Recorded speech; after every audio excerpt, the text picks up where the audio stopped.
Hi hello ನಮಸ್ಕಾರ. ನಾನಿವತ್ತು paneer masala gravy ಮಾಡಿದ್ದೆ. ತುಂಬ ಚೆನ್ನಾಗಿ ಬಂದಿತ್ತು, ಅಷ್ಟೇ ಕೂಡ ಟೇಸ್ಟಿಯಾಗಿತ್ತು. ಹಾಗಾಗಿ ಇದನ್ನು ಹೇಗೆ ಮಾಡಿದೆ ಅಂತ ನಿಮಗೂ ತೋರಿಸ್ತೀನಿ. ನೋಡ್ತಾ ಇರ್ಬೋದು ನೀವು, ನೋಡಿ ಇಲ್ಲಿ ಎಷ್ಟು ಚೆನ್ನಾಗಿ ಬಂದಿದೆ ಅಂತ. ಬನ್ನಿ ಇದನ್ನು ನಾನು ಹೇಗೆ ಮಾಡಿದೆ ಅಂತ ನಿಮಗೂ ತೋರಿಸ್ತೀನಿ. ಮೊದಲಿಗೆ ನಾನಿಲ್ಲೊಂದು ಪಾತ್ರೆ ಇಟ್ಟಿದ್ದೀನಿ. ಮಸಾಲೆ ರೆಡಿ ಮಾಡ್ಕೋಬೇಕು ನಾವೀಗ. ಅದಕ್ಕೇ ಒಂದು 2 ಸ್ಪೂನ್ ಆಗುವಷ್ಟು ಆಯಿಲ್ ಹಾಕೋಣ. ಆಯಿಲು ಸ್ವಲ್ಪ ಬಿಸಿ ಆದಮೇಲೆ ಅದಕ್ಕೇ ನಾನು ಹಚ್ಚಿಟ್ಕೊಂಡಿರುವಂಥ ಈರುಳ್ಳಿ ಹಾಕ್ತಾಯಿದ್ದೀನಿ. ನಾನಿಲ್ಲಿ ಒಂದು ದಪ್ಪ ಈರುಳ್ಳಿ ತಂದಿದ್ದೀನಿ, ಮೀಡಿಯಮ್ ಸೈಜ್ದು. ಅದನ್ನು ಸ್ವಲ್ಪ ಫ್ರೈ ಮಾಡೋಣ ಎಣ್ಣೆ ಜೊತೆ. ಅದಕ್ಕೇ ಇವಾಗ ಸ್ವಲ್ಪ ಬೆಳ್ಳುಳ್ಳಿ, ಒಂದು 2 ಇಂಚಾಗುವಷ್ಟು ಶುಂಠಿ ತೊಗೊಂಡಿದ್ದೀನಿ, ಸ್ವಲ್ಪ ಕರಿಬೇವಿನ ಸೊಪ್ಪು ಹಾಕಿ ಫ್ರೈ ಮಾಡೋಣ. ಸ್ವಲ್ಪ ಫ್ರೈ ಆಗಬೇಕು ಇದು. ನಿಮಗೆ ಗ್ರೇವಿ ಎಷ್ಟು ಬೇಕೋ ಇದ್ರದ್ದು ಮಸಾಲೆ ಸ್ವಲ್ಪ ಜಾಸ್ತಿ ತೊಗೊಂಡ್ರೆ ಗ್ರೇವಿ ಇನ್ನೂ ಸ್ವಲ್ಪ ಜಾಸ್ತಿ ಆಗುತ್ತೆ. ನಾನಿಲ್ಲಿ 2 ಟೊಮೊಟೊ ಯೂಸ್ ಮಾಡ್ತಾಯಿದ್ದೀನಿ, ನಾಟಿ ಟೊಮೊಟೊ. ನಾನು ಆಲ್ರೆಡಿ ಎಲ್ಲ ಕಟ್ ಮಾಡಿ ಇಟ್ಕೊಂಡಿದ್ದೆ. ಇವಾಗ ಮಸಾಲೆ ರೆಡಿ ಮಾಡೋದು ತೋರಿಸ್ತಾ ಇದ್ದೀನಿ. ಇವಾಗ ಟೊಮೊಟೊ ಹಾಕಿದ್ಮೇಲೆ ಸ್ವಲ್ಪ ಫ್ರೈ ಮಾಡೋಣ ಅದನ್ನು. ಸ್ವಲ್ಪ ಕೊತ್ತಂಬರಿ ಸೊಪ್ಪು ಸ್ವಲ್ಪ ಸಾಫ್ಟ್ ಆಗಲಿ, ಅಲ್ಲಿ ತನಕ ಮಿಕ್ಸ್ ಮಾಡೋಣ.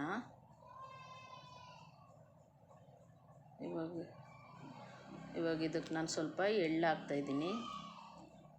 ಎಳ್ಳು ಹಾಕಿದ್ಮೇಲೆ ಮಿಕ್ಸ್ ಮಾಡೋಣ ಚೆನ್ನಾಗಿ. ಎಲ್ಲ ಸ್ವಲ್ಪ ಹಸಿ ವಾಸನೆ ಹೋಗಬೇಕು.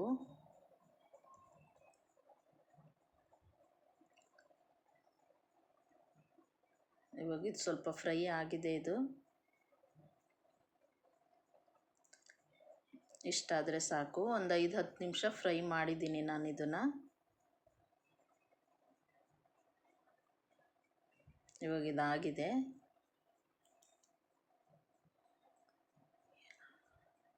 ಇದಕ್ಕೇ ನಾವು ಈಗ ಸ್ವಲ್ಪ ಧನಿಯಾ ಪೌಡ್ರು, ನಾನಿಲ್ಲಿ 1 ಸ್ಪೂನು ಹಾಕಿದ್ದೀನಿ, ಮತ್ತು 1 ಸ್ಪೂನ್ ಆಗೋವಷ್ಟು ಚಿಲ್ಲಿ ಪೌಡ್ರು. ನಿಮಗೆ ಖಾರ ಎಷ್ಟು ಬೇಕು ಅನಿಸುತ್ತೋ ಸ್ವಲ್ಪ ಜಾಸ್ತಿನೂ ಮಾಡ್ಕೋಬೋದು. ನಮ್ಮ ಮನೆಗೆ 1 ಸ್ಪೂನ್ ಸಾಕು. ಅದನ್ನೆಲ್ಲ ಹಾಕಿದ್ಮೇಲೆ ಒಂದು ಸಲ ಮಿಕ್ಸ್ ಮಾಡೋಣ.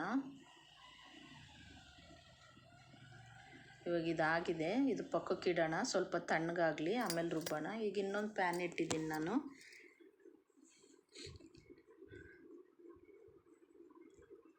ಆಲ್ರೆಡಿ 200 ಗ್ರಾಮ್ ಪನ್ನೀರ್ ತೊಗೊಂಡಿದ್ದೀನಿ. ಅದನ್ನು ಚಿಕ್ಕದಾಗಿ ಕಟ್ ಮಾಡಿ ಇಟ್ಟಿದ್ದೀನಿ. ಇವಾಗ ಸ್ವಲ್ಪ ಅದನ್ನು ಫ್ರೈ ಮಾಡ್ಕೊಳ್ಳೋಣ. ಅದಕ್ಕೆ ಸ್ವಲ್ಪ ಆಯಿಲ್ ಹಾಕಿ ಅದಕ್ಕೆ ನಾನು ಕಟ್ ಮಾಡಿ ಇಟ್ಕೊಂಡಿರೋಂಥ ಪನ್ನೀರ್ ಹಾಕ್ತಾಯಿದ್ದೀನಿ. ಆ ಪನ್ನೀರ್ಗೆ ಸ್ವಲ್ಪ ಉಪ್ಪು ಹಾಕೋಣ,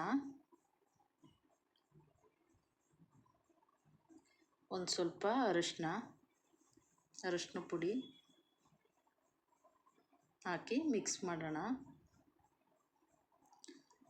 ಇದು ಜಾಸ್ತಿ ಫ್ರೈ ಮಾಡೋದೇನು ಬೇಡ, ಸ್ವಲ್ಪ ಉಪ್ಪು ಅರಿಶಿನ ಮಿಕ್ಸ್ ಆಗಂಗೆ ಫ್ರೈ ಮಾಡಿದ್ರೆ ಸಾಕು. ಒಂದು 5 ನಿಮಿಷ ಫ್ರೈ ಮಾಡ್ತೀನಿ ಅಷ್ಟೇ. ಇದು ಇವಾಗ ಆಗಿದೆ. ಇದನ್ನು ಇವಾಗ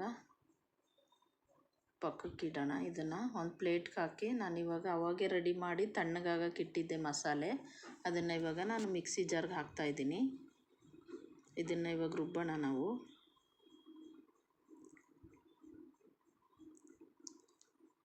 ಇದಕ್ಕೆ ಸ್ವಲ್ಪ ನೀರು ಹಾಕಿ ರುಬ್ಕೊಬರ್ತೀನಿ. ನಾನು ಅವಾಗೆ ಪನ್ನೀರು ಫ್ರೈ ಮಾಡಿದ್ನಲ್ಲ, ಅದೇ ಪಾತ್ರೆಗೆ ಹಾಕ್ತಾಯಿದ್ದೀನಿ ಇವಾಗ. ಅದರಲ್ಲಿ ಸ್ವಲ್ಪ ಆಯಿಲ್ ಹಂಗೆ ಇದೆ. ಅದಕ್ಕೇ ನಾನು ರುಬ್ಬಿಟ್ಕೊಂಡಿರೋಂಥ ಮಸಾಲೆನ ಹಾಕ್ತಾಯಿದ್ದೀನಿ. ಮಸಾಲೆ ಹಾಕಿದ್ಮೇಲೆ ಸ್ವಲ್ಪ ನೀರು ಹಾಕೋಣ. ಇವಾಗ ನಿಮಗೆ ಎಷ್ಟು ಬೇಕೋ ಅಷ್ಟು ನೀರು ಆ್ಯಡ್ ಮಾಡ್ಕೋಬೋದು. ನಾನು ಸ್ವಲ್ಪ ಇಲ್ಲಿ ಗಟ್ಟಿಯಾಗಿ ಮಾಡ್ತಿರೋದ್ರಿಂದ ಜಾಸ್ತಿ ನೀರು ಹಾಕಿಲ್ಲ ನಾನು, ಇಷ್ಟೇ ಆಗುತ್ತೆ. ಇದಕ್ಕೇ ಇವಾಗ ರುಚಿಗೆ ತಕ್ಕಷ್ಟು ಉಪ್ಪು ಹಾಕಿ ಮಿಕ್ಸ್ ಮಾಡೋಣ ನೀಟಾಗಿ.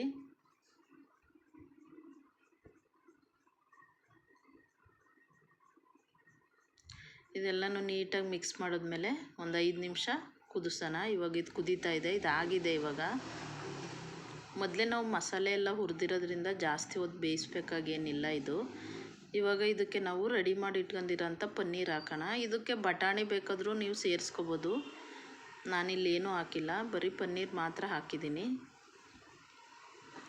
ಮತ್ತು ಇದು ಹಾಕಿದ್ಮೇಲೆ ಮತ್ತೆ ಒಂದು 10 ನಿಮಿಷ ಬೇಯಿಸೋಣ. ಇದು ಆಗಿದೆ, 10 ನಿಮಿಷ ಆಯಿತು. ಇದು ನೋಡ್ತಾ ಇರ್ಬೋದು ನೀವು, ಇದು ತುಂಬ ಚೆನ್ನಾಗಿ ಬೆಂದಿದೆ. ಇವಾಗ ಇದರಲ್ಲಿ ಹಸಿ ವಾಸನೆ ಎಲ್ಲ ಹೋಗಿ ಗ್ರೇವಿ ರೆಡಿ ಆಗಿದೆ. ಇದು ನೋಡ್ತಾ ಇರ್ಬೋದು ನೀವು, ಎಷ್ಟು ಚೆನ್ನಾಗಿ ಬಂದಿದೆ ನೋಡಿ.